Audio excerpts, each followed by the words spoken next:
चलो भाई ध्यान दो। सो हम लोग जब एप्लीकेशन ऑफ जीओसी की बात करते हैं, इसमें बहुत सारे टॉपिक्स हैं, बहुत सारे छोटे छोटे छोटे टॉपिक्स चलेंगे। हम एक करके सारे टॉपिक्स का नाम लिख रहे हैं।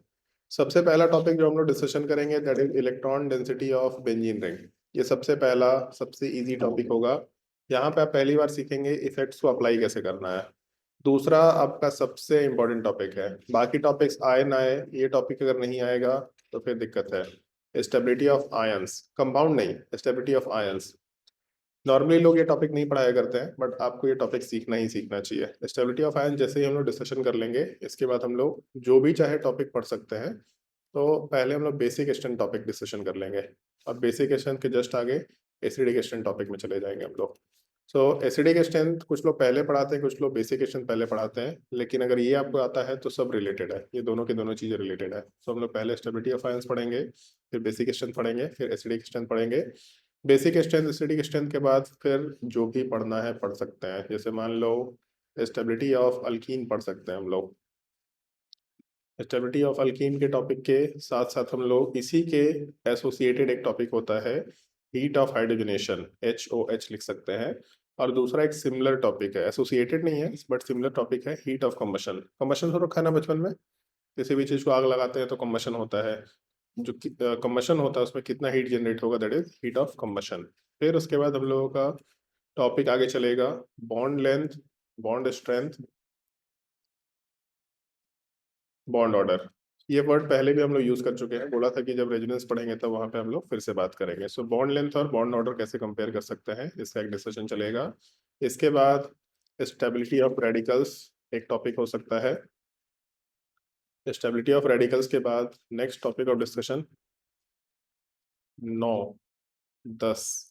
नेक्स्ट टॉपिक ऑफ डिस्कशन हम लोग बॉन्ड एनर्जी की बात कर सकते हैं। एक छोटा सा टॉपिक होता है बॉन्ड एनर्जी, ये इससे रिलेटेड है, रेडिकल वाले पार्ट से रिलेटेड है।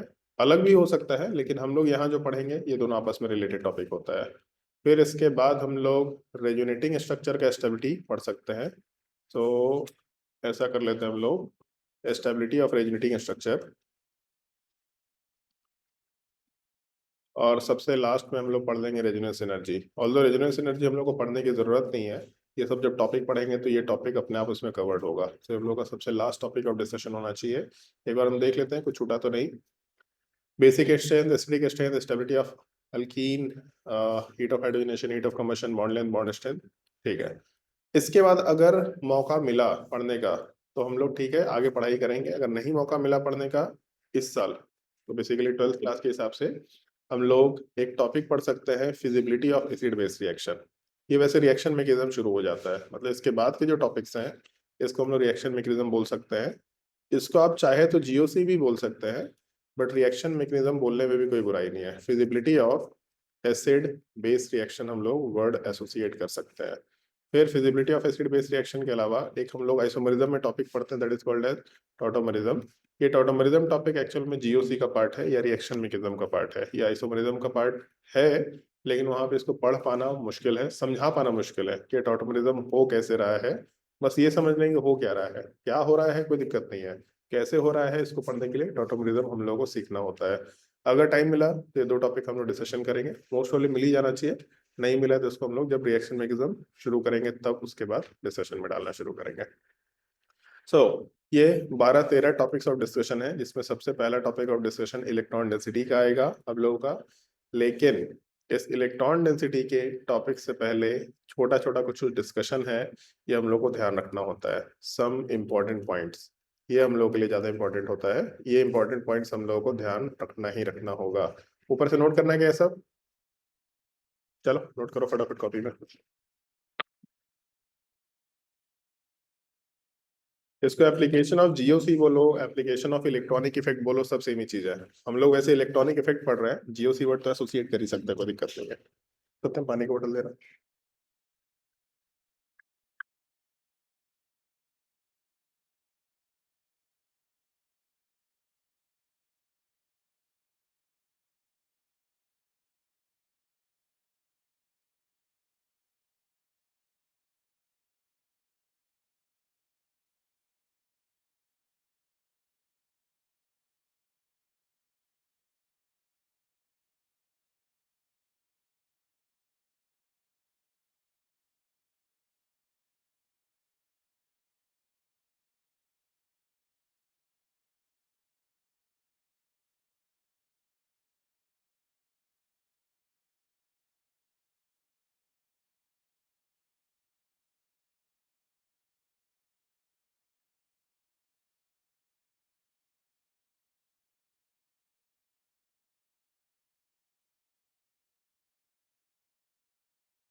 नीचे का सारा टॉपिक वो छोटा छोटा है सर, छोटा छोटा टॉपिक है, 15 मिनट 20 मिनट, 15 मिनट 20 मिनट का। सबसे मेन टॉपिक है स्टेबिलिटी ऑफ आयन, सबसे मेन वो टॉपिक आपका चलेगा 1 1.5 लेक्चर, लाइक 1.5 2 घंटे कम से कम चलेगा। बहुत सारे क्वेश्चन सॉल्व करेंगे उसमें, 40 45 50 क्वेश्चन।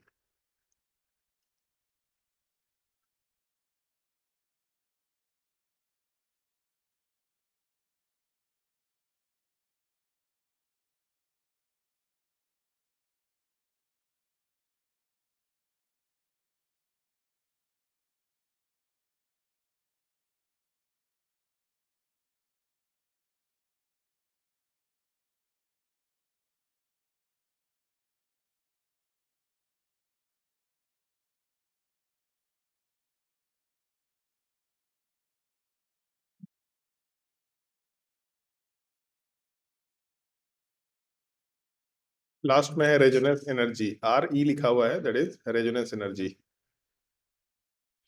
नीचे वाला पार्ट लिखने की जरूरत नहीं है, रिएक्शन मैकेनिज्म वाला पार्ट पढ़ेंगे तो ठीक है, नहीं पढ़ेंगे तो भी ठीक है। चलो, कुछ इंपॉर्टेंट पॉइंट्स है, इन सब इंपॉर्टेंट पॉइंट्स का ध्यान रखना है। सबसे पहला चीज, एक होता है इफेक्ट का ऑर्डर ऑफ डोमिनेंस, ये सबसे इंपॉर्टेंट पॉइंट होता है। जैसे अभी तक हम लोग जो जो इफेक्ट पढ़े थे, उन सारे के सारे इफेक्ट में resonance effect, mesomeric effect, hyperconjugation, inductive effect, ये हम लोग 4 5 इफेक्ट पढ़े थे। लेकिन हम लोग एक और भी इफेक्ट पढ़े थे, एरोमेटिसिटी। एरोमेटिक कंपाउंड बहुत स्टेबल होता है, एंटी एरोमेटिक कंपाउंड बहुत ही लीस्ट स्टेबल होता है। ये ऑर्डर ऑफ डोमिनेंस आपको याद रखना ही रखना है। सबसे डोमिनेटिंग इफेक्ट एरोमेटिक इफेक्ट है, फिर मेसोमेरिक इफेक्ट है, फिर रेजोनेंस इफेक्ट है, फिर हाइपर कंजुएशन है, और सबसे लास्ट में इंडक्टिव इफेक्ट आता है। जब भी हम लोगों के पास एक प्रायोरिटी ऑर्डर होता है, इस स्टेटमेंट को थोड़ा ध्यान रखना, जब भी कभी हम लोगों के पास एक प्रायोरिटी ऑर्डर होगा, तो हमेशा इस ऑर्डर में ही इफेक्ट को चेक करना। चेक करने का मतलब, पहले एरोमेटिसिटी चेक किया, ये है तो ठीक, नहीं है तो मेसोमेरिक इफेक्ट पे जाएंगे। अगर मेसोमेरिक इफेक्ट है तो ठीक, नहीं तो रेजोनेंस पे जाएंगे। रेजोनेंस से काम हो जा रहा है तो ठीक, नहीं तो हाइपर कंजेशन पे जाएंगे। हाइपर कंजेशन से काम हो रहा है तो ठीक, नहीं तो इंडक्टिव इफेक्ट पे जाएंगे। हमेशा इस ऑर्डर में ही चीजें चेक करेंगे। एप्लीकेशन में आपको धीरे धीरे समझ में आएगा। इलेक्ट्रॉन डेंसिटी में नहीं समझ में आएगा, लेकिन बाकी एप्लीकेशन में ऑर्डर ऑफ डोमिनेंस आपको समझ में आएगा। नोट कर लीजिए इसको। वैसे मोस्टली सबको याद हो जाता है, इसको स्टार मार्क करने लायक कुछ है नहीं इसमें पॉइंट।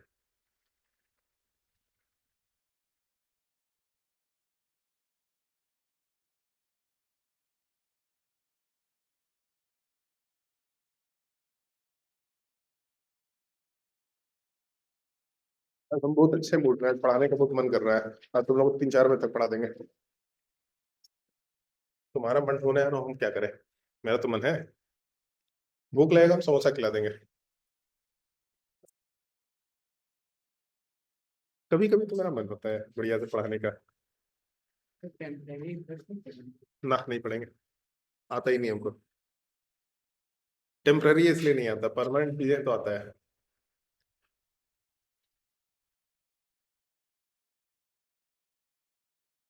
बढ़िया वॉलपेपर है यार, खतरनाक टाइप का एकदम, है ना बढ़िया। कितना बढ़िया।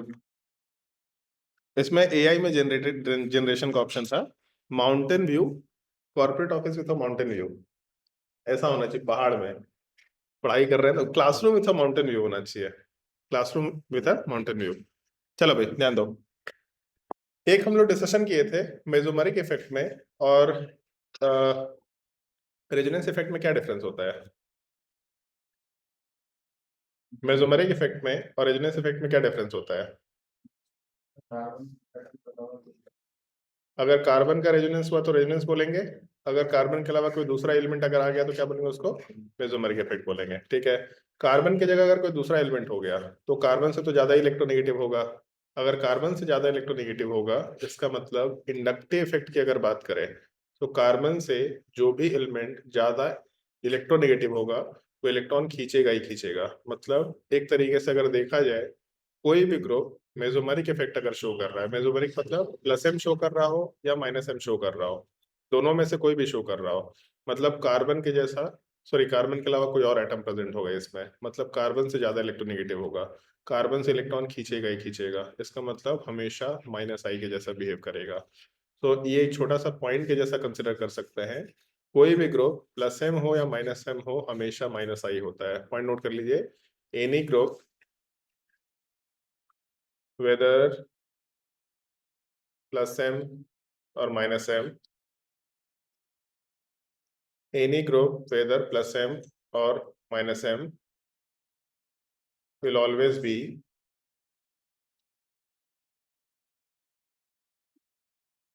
be minus i। कोई भी ग्रुप प्लस एम हो या माइनस एम हो, हमेशा माइनस आई होगा। क्यों हो गए लॉजिक तो हम समझा दिए, लेकिन आपको लास्टली ये पॉइंट ध्यान रखना है। लेकिन इसमें दो पॉइंट्स का आपको ध्यान रखना है। एक point, for halogens minus I effect ज्यादा होता है as compare to plus M. इसको ध्यान रखना है थोड़ा। इनफैक्ट एक और भी चीज ध्यान रखना है, हेलोजेंस के केस में भी आगे बताएंगे। ये पहला point, for halogens minus I plus M से ज्यादा होता है, और दूसरा नाइट्रोसो ग्रुप, ये भी ध्यान रखना है। नाइट्रोसो का मतलब NO। अगर NO ग्रुप दे रखा होगा तो इसका भी माइनस आई इफेक्ट ज्यादा होता है as compare to plus M. ये दो पॉइंट ध्यान रखना है अपने को। सॉरी, ये पहला पॉइंट ध्यान रखना है, हेलोजेंस का और नाइट्रोसो ग्रुप का माइनस आई इफेक्ट ज्यादा होता है as compare to plus M. ये हम लोग जब इफेक्ट का एप्लीकेशन सीखेंगे तब वहां पे समझ में आएगा इसका पर्पस क्या है। दूसरा पॉइंट उतना ज्यादा इंपॉर्टेंट तो हम लोग नहीं कह सकते, लेकिन ये हम लोग को जेनरिक पॉइंट के जैसा ध्यान रखना है। जैसे अभी तक हम लोग एक चीज सीखे थे कि कोई भी ग्रुप में अगर पहले एटम पे लोन पेयर है तो कैसे ग्रुप इफेक्ट शो करेगा, ये प्लस एम। अगर पहले एटम पे अनसैचुरेशन तो कैसा इफेक्ट शो करेगा, अनसैचुरेशन मतलब माइनस एम। एनओ कैसा इफेक्ट शो करेगा, एनओ में पहले एटम पे लोन पेयर है, इसका मतलब प्लस एम। लेकिन पहले एटम पे अनसैचुरेशन भी है, इसका मतलब दोनों शो करता है। तो कुछ ग्रुप्स ऐसे भी हैं जो प्लस एम भी शो कर सकते हैं, माइनस एम भी शो कर सकते हैं। जैसे मान लो हम लोग हेलोजन की बात करते हैं, ब्रोमीन या क्लोरीन या आयोडीन। ब्रोमीन हो गया, क्लोरीन हो गया, आयोडीन हो गया, लोन पेयर है, इसका मतलब कैसा इफेक्ट शो करना चाहिए, प्लस एम। लेकिन ये तीनों की तीनों थर्ड पीरियड या बिलो के एलिमेंट है। अगर बिलो के एलिमेंट है इसका मतलब इसमें वैकेंट डी ऑर्बिटल होगा। ये वर्ड थोड़ा याद रखना शुरू करेंगे अब आप लोग। इसमें वैकेंट डी ऑर्बिटल होगा। अगर वैकेंट डी ऑर्बिटल होगा इसका मतलब इलेक्ट्रॉन खींच भी सकता है, तो इसीलिए ये माइनस एम भी शो करेगा। तो प्लस एम भी शो करेगा और माइनस एम भी शो करेगा। शायद ये रीजन है जिसकी वजह से इसका प्लस एम इंडक्टिव इफेक्ट से ज्यादा नहीं हो पाता है, क्योंकि प्लस एम माइनस एम दोनों शो कर रहा है तो माइनस आई इफेक्ट कंसिडर कर लिया जाता है। तो नाइट्रोसो ग्रुप और हेलोजन ग्रुप ये प्लस एम माइनस एम दोनों शो करते हैं। ऑल्दो ये जो सेकंड पार्ट है ये और भी जगह लिया जा सकता है। SH कैसा इफेक्ट शो करेगा, पहले एटम के ऊपर लोन पेयर, इसका मतलब प्लस एम शो करेगा। लेकिन सल्फर कौन से पीरियड का एलिमेंट है, थर्ड पीरियड का एलिमेंट है। अगर 3p एलिमेंट है इसका मतलब इसमें डी ऑर्बिटल खाली होगा ही होगा, वैकेंट डी ऑर्बिटल। अगर डी ऑर्बिटल खाली होगा इसका मतलब क्या होगा, माइनस एम शो करेगा ही करेगा। सो क्लोरीन ब्रोमीन हो गया, सल्फर हो गया, फास्फोरस हो गया, जितने भी थर्ड पीरियड एंड बिलो के एलिमेंट हैं उनके पास वैकेंट डी ऑर्बिटल होगा, वो माइनस एम इफेक्ट शो कर सकते हैं। कैसे माइनस एम इफेक्ट शो कर सकते हैं, तो जैसे मान लो यहाँ पे क्लोरीन ग्रुप दे रखा, ये पाई बॉन्ड आराम से रेजोनेंस में इधर जाएगा। जैसे ही रेजोनेंस में इधर जाएगा क्लोरीन के ऊपर माइनस चार्ज आएगा, कार्बन के ऊपर प्लस चार्ज आएगा। तो इसीलिए हम लोग, क्योंकि वैकेंट ऑर्बिटल है, इलेक्ट्रॉन एक्सेप्ट करने की टेंडेंसी है। अगर इलेक्ट्रॉन एक्सेप्ट करने की टेंडेंसी है तो इलेक्ट्रॉन तो खींच सकता है, कोई परेशानी वाली चीज नहीं है। इसको थोड़ा ध्यान रखिएगा। ये वैकेंट ऑर्बिटल का जो केस है, इसी को हम लोग इनऑर्गेनिक में बैक बॉन्डिंग बोला करते हैं। क्योंकि बैक बॉन्डिंग हम लोग अभी पढ़े नहीं होते हैं, तो आपको रेजोनेंस के थ्रू ही इसको सीखना है कि यही चीज हम लोग का रेजोनेंस भी कहलाता है, यही चीज बैक बॉन्डिंग कहलाता है। वैकेंट ऑर्बिटल होना चाहिए, चाहे P हो या D हो, बट अपना काम हो जाएगा। तो ये दो तीन चीजें एक्स्ट्रा ध्यान रखने की कोशिश करना। और तीसरा एक पॉइंट है हम लोग को जो ध्यान रखना चाहिए, मान लो ये ग्रुप है, ये कैसा इफेक्ट शो करेगा, प्लस एम के माइनस एम।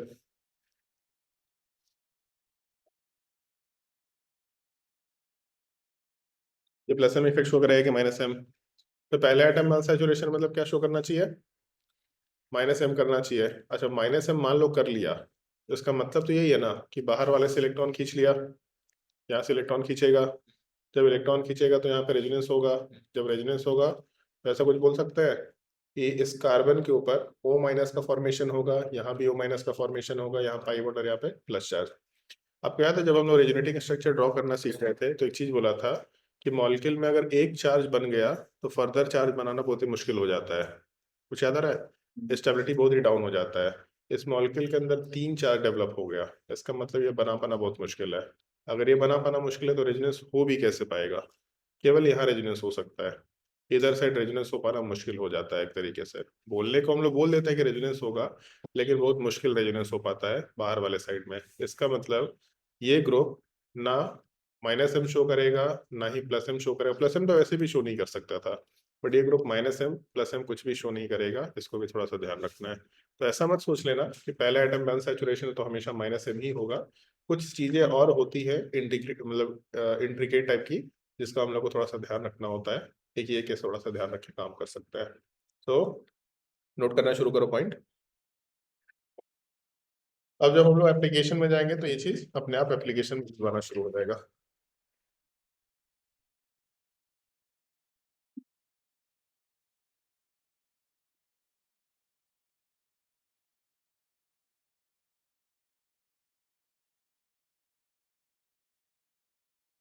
तो पीछवा कई फटवा रहा है पढ़ते पढ़ते।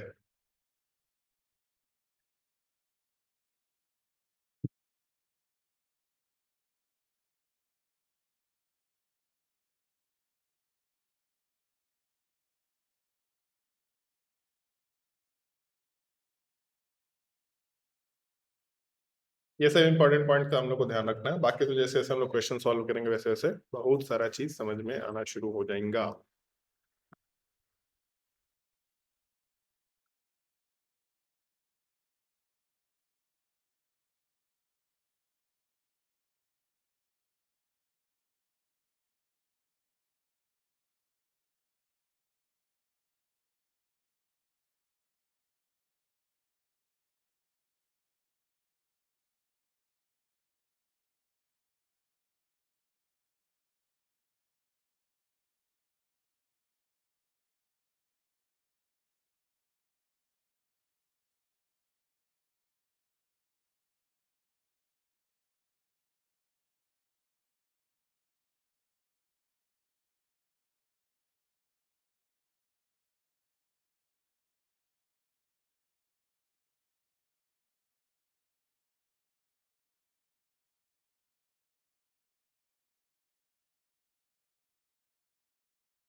इसमें लिख लेना neither minus M not plus M. Reason मेरे हिसाब से आपको याद होगा, नहीं याद होगा तो ये लेक्चर पलट के देख सकते हैं। ये लेक्चर का वीडियो हम अपलोड करना शुरू कर दिए वापस से, तो आप लोगों को लेक्चर का वीडियो मिल जाएगा। वैसे आप लोग स्मार्ट लोग हैं, याद रहता है आप लोगों को। कैसा हुआ, स्माइल मार रहा है स्मार्ट सुन के। स्मार्ट सर अभी तो नहीं लगता है, 10 तक लगता था कि बहुत स्मार्ट है, 11th में आने का लग रहा है कि क्या हो गया। और तुम पीछे कैसे बैठने लग गया बे? पहले तो तू आगे बैठा करता था, न्यू ईयर के बाद एकदम से क्या रेजोल्यूशन लेके पीछे बैठेंगे? समझ नहीं आ रहा है ऑर्गेनिक। तो पीछे बैठने का पर्पस? ये सब तो बहाना है, बैठने के लिए इधर बैठ सकते, उधर बैठ सकते, यहाँ बैठ सकते हैं। अच्छा वो आगे बैठने लग गया है, तो उधर तो अच्छा वहां जगह नहीं है, तुम्हारा जगह लूट लिया, पढ़ने लग गया आफ्ताब। इसको भी समझ में आ गया कि फॉर्च्यूनर चाहिए तो पढ़ना पड़ेगा। 9th क्लास का बच्चा लोग हमको बोल रहा था एक दिन, अच्छा न्यू ईयर के टाइम पे सर शादी कब कर रहे हैं? बोले शादी कर रहे हैं, पागल वागल हो गया है क्या? बोले दहेज तो आप सर खुद खूब लीजिएगा। बोले गजब नालायक लोग है। तो उसको हम आफ्ताब का कहानी बताए। ये है हमारे जान पहचान में एक स्टूडेंट जिसको फॉर्च्यूनर चाहिए।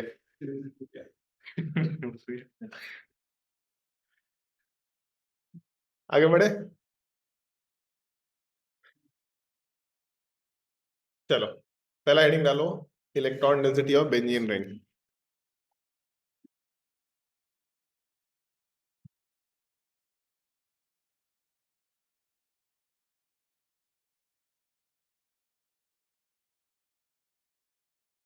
Electron density of benzene ring. बहुत सारा पेज हो गया अभी।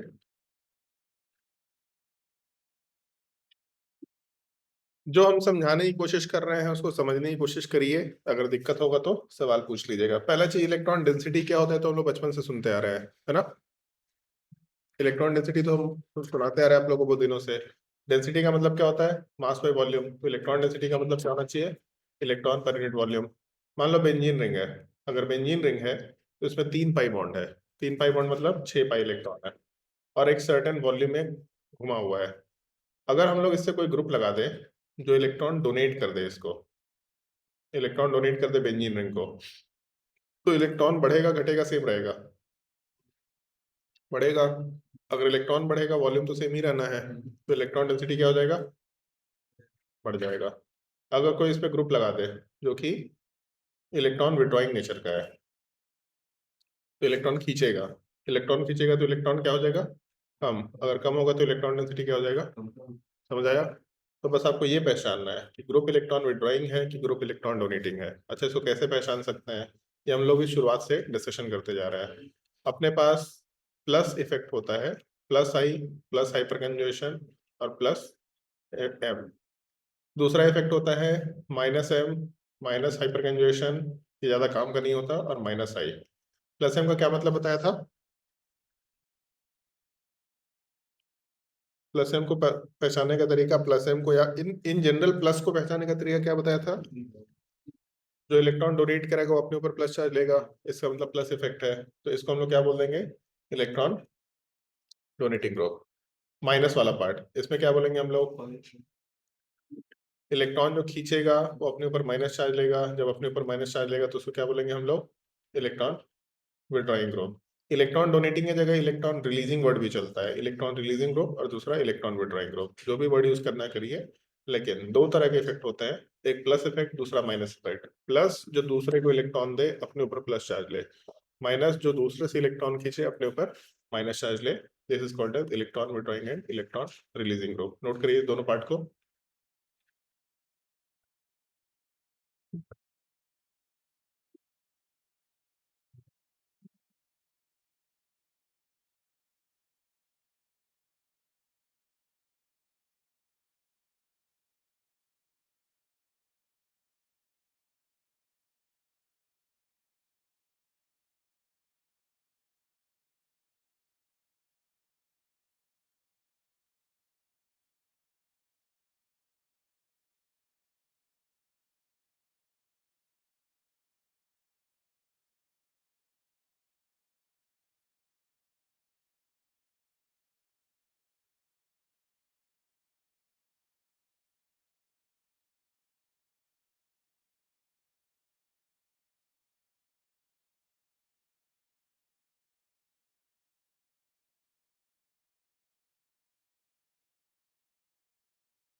ये तो ऊपर हम लोग पॉइंट बोल ही चुके हैं। इलेक्ट्रॉन डोनेटिंग ग्रुप अगर बढ़ेगा, दोनों चीजें हैं, जितना ज्यादा इलेक्ट्रॉन डोनेटिंग ग्रुप और जितना स्ट्रॉन्ग इलेक्ट्रॉन डोनेटिंग ग्रुप, दोनों चीजें हैं। इलेक्ट्रॉन डोनेटिंग ग्रुप जितना बढ़ेगा इलेक्ट्रॉन डेंसिटी उतना ही बढ़ेगा। इलेक्ट्रॉन विड्रॉइंग ग्रुप जितना बढ़ेगा इलेक्ट्रॉन डेंसिटी उतना ही घटेगा। ये पॉइंट थोड़ा सा ध्यान रखिएगा, नोट कर लीजिए इसको। और हम लोग चलते हैं अपने क्वेश्चन पे। क्वेश्चन के थ्रू ही डिस्कशन करेंगे थ्योरेटिकल पार्ट का। Compare the electron density of benzene ring.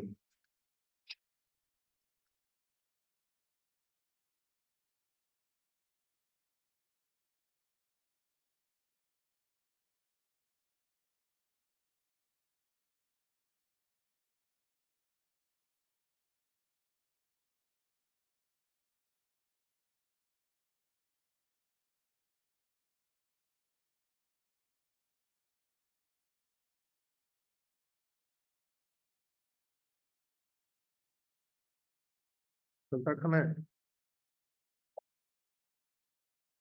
भाई, चलता खाना है, वो खाना है, वो खाना है। क्या है यार, सब कुछ बहुत ही लोग हेल्दी चीज नहीं खाता। चाउमीन खाना है, देखो। इससे इससे ना नहीं बोला, संतरा में ना बोल दिया। अब इससे पूरा बना हुआ है।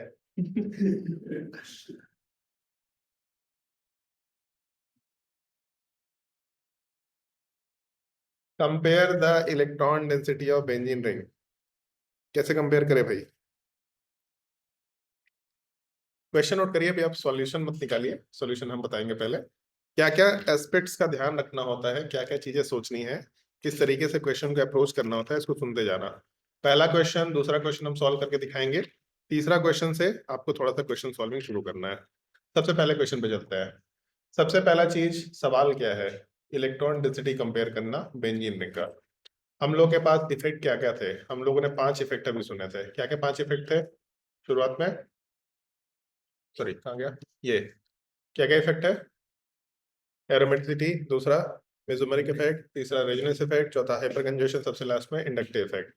मेरा सवाल ये है कि ये पार्ट इलेक्ट्रॉन डेंसिटी से मतलब रखता है, मतलब इलेक्ट्रॉन खींचने देने से मतलब रखता है, कि स्टेबिलिटी से मतलब रखता है? स्टेबिलिटी से। सवाल क्या है यहाँ पे? स्टेबिलिटी की इलेक्ट्रॉन डेंसिटी। तो ये किसी काम का होगा क्या? नहीं होगा, इसको छोड़ सकते हैं। मेसोमेरिक इफेक्ट की बात करते हैं। मेसोमेरिक इफेक्ट इलेक्ट्रॉन खींचने और डोनेट करने से मतलब रखता है। उससे स्टेबिलिटी बढ़ेगा घटेगा बाद में आएगा, लेकिन डायरेक्टली इसका स्टेबिलिटी से अभी तो हमको नहीं पता, बट इलेक्ट्रॉन लेने और देने, मतलब खींचने और देने के पार्ट से मतलब रखता है। ये काम का चीज है। रेजोनेंस भी इलेक्ट्रॉन देने लेने से मतलब रखता है, काम की चीज है। हाइपर कंजुगेशन इलेक्ट्रॉन देने लेने से मतलब रखता है। इंडक्टिव इफेक्ट भी इलेक्ट्रॉन लेने देने से ही मतलब रखता है। सो अगर हम लोग electron density of benzene ring पे चल रहे हैं, है तो अपने पास 5 इफेक्ट, लेकिन इस टॉपिक में 5 इफेक्ट का डिस्कशन करने का कोई पॉइंट निकल के नहीं आता है। इस टॉपिक में क्या करना चाहिए? एरोमेटिसिटी को छोड़ के काम करना चाहिए। सबसे पहला चीज ये चेक करना है, सवाल में पूछा है बेंजीन रिंग का इलेक्ट्रॉन डेंसिटी। सो बेंजीन रिंग के ऊपर कोई ग्रुप अगर अटैच्ड है, वो ग्रुप की वजह से बेंजीन पे क्या इफेक्ट आएगा, इससे मतलब रखना है। कंपाउंड ओवरऑल क्या इफेक्ट शो करता है, दैट इज डजंट मैटर, लेकिन बेंजीन के ऊपर ये ग्रुप कैसा इफेक्ट शो करेगा, हम लोग को ये जानने की कोशिश करना है। तो सबसे पहला चीज, अगर हम लोग इस ग्रुप का बेंजीन पे इफेक्ट सोचेंगे, तो सबसे पहले ये चेक करके देखना कि ये ग्रुप बेंजीन के साथ रेजोनेंस कर सकता है क्या। तो सबसे पहला सवाल, ये जो ग्रुप है ये बेंजीन के साथ रेजोनेंस करेगा क्या? बिल्कुल करेगा, क्योंकि यहाँ पे लोन पेयर कंजुगेशन में है। लेकिन ये कार्बन के जगह कोई दूसरा एटम कंजुगेशन कर रहा है, तो इसको रेजोनेंस बोलेंगे कि मेसोमेरिक इफेक्ट बोलेंगे? मेसोमेरिक इफेक्ट बोलेंगे। उसमें कैसा इफेक्ट बोलेंगे, प्लस की माइनस? तो ये जो ग्रुप है, ये जो बेंजीन से अटैच्ड है, बेंजीन से अटैच्ड इस ग्रुप के पहले एटम पे क्या है, लोन पेयर, कैसा इफेक्ट बोलेंगे? Plus M. सो पहला चीज में प्लस एम इफेक्ट निकल के आ गया। Plus M effect electron donate करेगा कि इलेक्ट्रॉन खींचेगा? डोनेट करेगा। प्लस एम इलेक्ट्रॉन डोनेट करेगा, सो इलेक्ट्रॉन डोनेट करा दिया। अब आगे चलते हैं। प्लस एम इफेक्ट अपने को समझ में आ गया, लेकिन अभी के लिए शुरुआत में सारे इफेक्ट की बात करते हैं। प्लस एम इफेक्ट हो गया तो रेजोनेंस लिखने की जरूरत नहीं है, क्योंकि रेजोनेंस का ही एक particular condition plus M effect है, या प्लस एम का पार्टिकुलर कंडीशन रेजोनेंस है। फिर चलता है हाइपर कंजुगेशन पे। हाइपर कंजुगेशन लोन पेयर के केस में अवेलेबल नहीं होता था, पाई बॉन्ड से डायरेक्टली कार्बन चेन अटैच होना चाहिए था। लेकिन यहाँ पे पाई बॉन्ड से डायरेक्टली कार्बन चेन अटैच नहीं है, मतलब हाइपर कंजुगेशन तो इसमें वर्क नहीं करेगा। चलते हैं इंडक्टिव इफेक्ट पे। अभी जस्ट एक पॉइंट बोला था, कोई भी ग्रुप प्लस एम हो या माइनस एम हो, सॉरी हमेशा, हाँ कोई भी ग्रुप प्लस एम हो या माइनस एम हो, हमेशा क्या होगा, माइनस आई। क्यों हमेशा माइनस आई? क्योंकि ऑक्सीजन ज्यादा इलेक्ट्रोनेगेटिव है, इलेक्ट्रॉन खींचेगा ही खींचेगा। सो माइनस आई इलेक्ट्रॉन खींचने की कोशिश करेगा। लेकिन प्लस एम में, मतलब मेसोमेरिक इफेक्ट में और इंडक्टिव इफेक्ट में ज्यादा डोमिनेटिंग इफेक्ट कौन सा है? कौन सा? मेसोमेरिक इफेक्ट ज्यादा डोमिनेटिंग इफेक्ट है। सो जितना मेसोमेरिक इफेक्ट इलेक्ट्रॉन देगा ये ग्रुप के थ्रू, उतने से, और ये जितना माइनस से इलेक्ट्रॉन खींचेगा, इसको जब आप कंपेयर करेंगे तो ऐसा बोल सकते हैं, OCS3 एम इफेक्ट के थ्रू जितना इलेक्ट्रॉन दे रहा उतना आई के थ्रू इलेक्ट्रॉन खींच नहीं पा रहा। तो नेट क्या होगा, इलेक्ट्रॉन नीचे ही जाएगा, मतलब बेंजीन की तरफ जाएगा। अगर बेंजीन की तरफ नेट इलेक्ट्रॉन गया, मतलब इलेक्ट्रॉन बढ़ गया। अगर इलेक्ट्रॉन बढ़ गया तो इलेक्ट्रॉन डेंसिटी बढ़ जाना चाहिए विथ रिस्पेक्ट टू बेंजीन, बोल सकते हैं ऐसा। अभी बेंजीन के रिस्पेक्ट में कंपैरिजन चल रहा है, बेंजीन के रिस्पेक्ट में इलेक्ट्रॉन बढ़ जाएगा। दूसरा तो बेंजीन ही दे रखा, इसमें तो कोई कंपैरिजन का पॉइंट ही नहीं है, बस सिंपल बेंजीन है। तीसरे वाले पार्ट पे चलते हैं, NO2। अब NO2 जो ग्रुप है ये रेजोनेंस कर सकता है क्या बेंजीन के साथ? तो NO2 के स्ट्रक्चर में N के साथ डबल बॉन्ड ऑक्सीजन होता है, और साथ ही साथ यहाँ पे एक कोऑर्डिनेट बॉन्ड ऑक्सीजन होता है। यहाँ रेजोनेंस हो सकता है, रेजोनेंस हो सकता है, इसका मतलब मेसोमेरिक इफेक्ट तो निकल के आएगा ही आएगा। तो सबसे पहला चीज, ये जो NO2 ग्रुप दे रखा, इस NO2 ग्रुप वाले पार्ट को अगर हम लोग कंसिडर करना शुरू करें, तो इस NO2 ग्रुप वाले पार्ट में पहले एटम पे अनसैचुरेशन है। अगर पहले एटम पे अनसैचुरेशन है मतलब क्या हो जाएगा यहाँ पे -m। तो पहला चीज रेजोनेंस चेक करो हमेशा। रेजोनेंस अगर हुआ तो फिर प्लस एम माइनस एम अपने आप कमेंट कर सकते हैं। माइनस एम इलेक्ट्रॉन खींचेगा कि देगा? माइनस एम इलेक्ट्रॉन खींचेगा। सो एरो बेंजीन से हटा के NO2 की तरफ डाल रहे हैं, बेसिकली इलेक्ट्रॉन NO2 की तरफ जा रहा है। चलो माइनस एम से इलेक्ट्रॉन खींचा। अब चलते हैं, नाइट्रोजन कार्बन से ज्यादा इलेक्ट्रोनेगेटिव है। NO2 तो बहुत ज्यादा इलेक्ट्रोनेगेटिव हो जाएगा कंबाइंड फॉर्म में। सो NO2 भी इलेक्ट्रॉन खींचेगा, लेकिन माइनस एम हो। चलिए एक सेकंड ऐसा कर लेते हैं, पहले माइनस एम का डिस्कशन हो गया, फिर चलते हैं हम लोग रेजोनेंस पे। ऑलरेडी कंसीडर था, हाइपर कंजुएशन पे चलते हैं। हाइपर कंजुएशन के लिए कार्बन चाहिए तो है नहीं यहाँ पे, तो हाइपर कंजुएशन नहीं हो सकता। फिर चलते हैं हम लोग इंडक्टिव इफेक्ट पे। तो पहले मेसोमेरिक इफेक्ट देखा, फिर रेजोनेंस देखा, फिर हाइपर कंजुएशन, फिर इंडक्टिव इफेक्ट। लेकिन मेसोमेरिक इफेक्ट था तो रेजोनेंस चेक करने की जरूरत नहीं पड़ी। हाइपर कंजुएशन यहाँ हो नहीं सकता, तब इंडक्टिव इफेक्ट पे जाएंगे। NO2 इलेक्ट्रोनेगेटिव एटम है, इलेक्ट्रॉन खींचेगा कार्बन से, मतलब माइनस आई इफेक्ट शो करेगा। माइनस एम से भी इलेक्ट्रॉन खींच रहा, माइनस आई से भी इलेक्ट्रॉन खींच रहा, बेसिकली दोनों के दोनों इलेक्ट्रॉन खींच ही रहा है। तो ओवरऑल NO2 इलेक्ट्रॉन खींचेगा। जब बेंजीन का इलेक्ट्रॉन कोई खींच लिया, तुम्हारे शरीर से कोई खून खींच लिया, क्या होगा? खून कम हो जाएगा। हो जाएगा सूजन।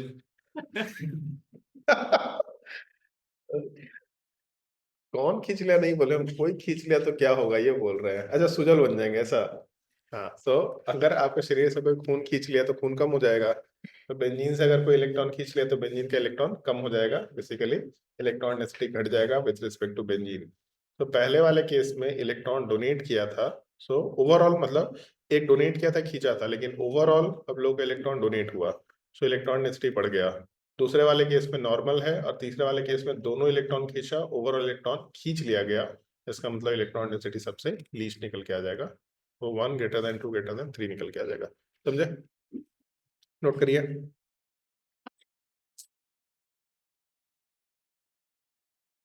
अभी हम कुछ क्वेश्चन देंगे, उन क्वेश्चन को ट्राई करने की कोशिश करना।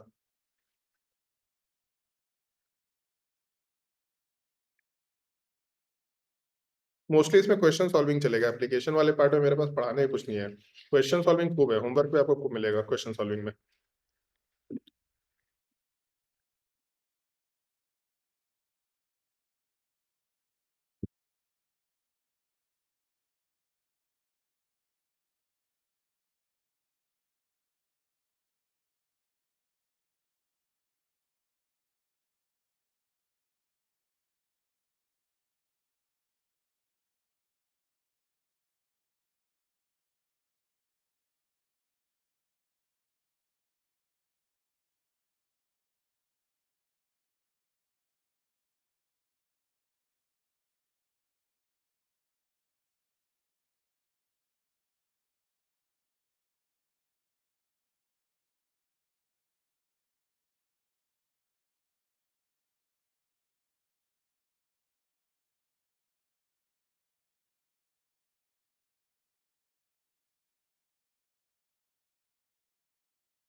आगे बढ़े। सेकंड क्वेश्चन पे ध्यान दो सब लोग। सॉल्व मत करो, अभी ध्यान दो। हम लोग को ये पता है कि सारा इफेक्ट क्या है, चाहे तो ऐसा लिख सकते हैं, लेकिन आपको ये मालूम है कि जो डोमिनेटिंग इफेक्ट है मोस्टली इसी का इम्पैक्ट आने वाला है। अगर डोमिनेटिंग इफेक्ट का इम्पैक्ट आने वाला है तो केवल डोमिनेटिंग इफेक्ट से मतलब रखना है। पहला चीज, यहाँ रेजोनेंस हो सकता है। हो सकता है, रेजोनेंस हो सकता है, मतलब पहले आइटम पे लोन पेयर है तो इसको हम लोग प्लस एम इफेक्ट बोलेंगे, केवल प्लस एम लिखेंगे। इस केस में माइनस आई लिखने का कोई सेंस नहीं है। दूसरे वाले केस में रेजोनेंस हो सकता है क्या? पहले आइटम पे लोन पेयर मतलब क्या हो जाएगा? क्या जाएगा? प्लस एम, दोनों में प्लस एम है। अब आपको एक चीज का ध्यान रखना है, दोनों के दोनों प्लस एम इफेक्ट शो कर रहा, तो फिर हम लोग ऐसा नहीं कि बस प्लस एम शो कर रहा है तो हम लोग आगे चले जाएंगे। दोनों के दोनों अगर प्लस एम इफेक्ट शो कर रहा है तो आपको ये देखना है कि ज्यादा प्लस एम कौन शो कर रहा है। जो हम लोग जो सीरीज लिखे थे उस सीरीज को यूज करना शुरू करना है। पहले वाले केस में प्लस एम है, इलेक्ट्रॉन डेंसिटी बढ़ेगा। दूसरे वाले केस में प्लस एम है, इलेक्ट्रॉन डेंसिटी बढ़ेगा। तो पहले वाले केस में भी इलेक्ट्रॉन डेंसिटी वाला पार्ट बढ़ गया, दूसरे वाले केस में भी इलेक्ट्रॉन डेंसिटी बढ़ना है। बट सवाल यह है कि दोनों में ज्यादा प्लस एम कौन है, किसका प्लस एम ज्यादा होता है? एक तो आपको सीरीज देखना पड़ेगा, देखिए एक बार सीरीज पलट के प्लस एम का।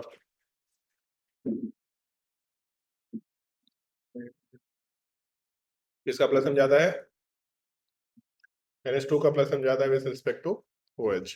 तो क्योंकि NH2 का प्लस एम ज्यादा है, इसका मतलब NH2 ज्यादा इलेक्ट्रॉन डोनेट करेगा, ज्यादा इलेक्ट्रॉन डेंसिटी बढ़ाएगा। OH उतना ज्यादा इलेक्ट्रॉन डोनेट नहीं कर पाएगा, तो OH वाला पार्ट भी इलेक्ट्रॉन डेंसिटी बढ़ाएगा लेकिन थोड़ा कम बढ़ा पाएगा। सो ए वाले पार्ट में इलेक्ट्रॉन डेंसिटी ज्यादा बढ़ेगा as with respect to B. आपको इसमें माइनस आई देखने की जरूरत नहीं है, क्योंकि जो मोस्ट डोमिनेटिंग इफेक्ट है केवल उसको देख के ही क्वेश्चन सॉल्व हो जाया करता है।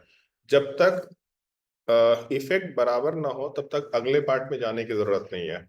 अगले पार्ट में जाने की जरूरत नहीं है का मतलब क्या होगा, ये हम लोग स्टेबिलिटी ऑफ आयन में सीख पाएंगे, यहाँ पे नहीं सीख सकते हैं। तो पहला चीज, ग्रुप दिया, ग्रुप का इफेक्ट पहचाना, प्लस एम दिख गया। अगर प्लस एम दिख गया तो दूसरे वाले ग्रुप को देखा, दूसरे का भी प्लस एम दिखा तो सीरीज देखा। अगर दोनों प्लस एम शो कर रहा है तब सीरीज आएगा। एक प्लस एम होता है एक माइनस एम होता है, तब सीरीज देखने की जरूरत नहीं है। एक इलेक्ट्रॉन बढ़ा रहा है एक इलेक्ट्रॉन घटा रहा है, सीरीज देखने की जरूरत नहीं है। बट दोनों के दोनों जब इलेक्ट्रॉन बढ़ा रहा है तो सीरीज के अकॉर्डिंग कौन ज्यादा इलेक्ट्रॉन बढ़ा पा रहा है ये देख के फिर जाके क्वेश्चन सॉल्विंग करना शुरू करते हैं हम लोग। तो जिसका प्लस एम ज्यादा वो ज्यादा इलेक्ट्रॉन देगा, जिसका प्लस एम कम वो थोड़ा कम इलेक्ट्रॉन देगा। दोनों इलेक्ट्रॉन डेंसिटी बढ़ाएगा लेकिन पहला वाला पार्ट इलेक्ट्रॉन डेंसिटी ज्यादा बढ़ा पाएगा एज कम्पेयर टू टू। समझ आया क्वेश्चन? तो इसमें सब सारे इफेक्ट लिखने की जरूरत नहीं है, वो पहली बार समझने के लिए ठीक है कि सारे इफेक्ट ऐसे लिखना होता है, लेकिन उसके बाद आपको केवल मोस्ट डोमिनेटिंग इफेक्ट लिख के ही क्वेश्चन सॉल्व करना होता है। नोट करिए और आगे के क्वेश्चंस नोट कर लीजिए।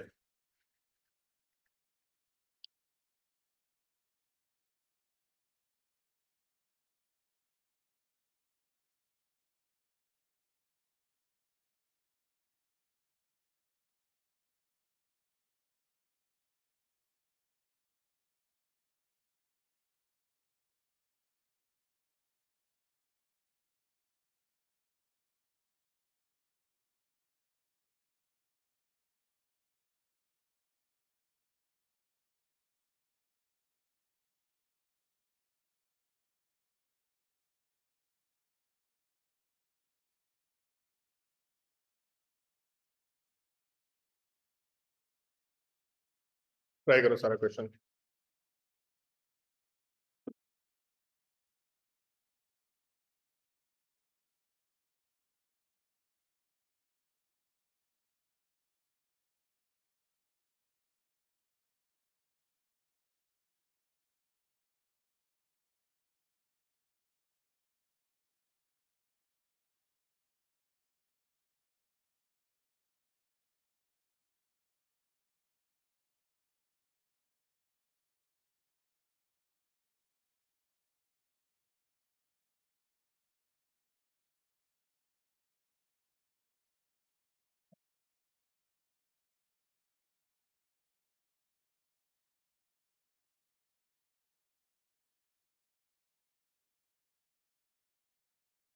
पहला क्वेश्चन नोट कर लिया?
ट्राई करो पहले सारा क्वेश्चन फिर डिस्कशन शुरू करेंगे। सबसे के लिए रिकॉर्डिंग ऑफ कर रहा है।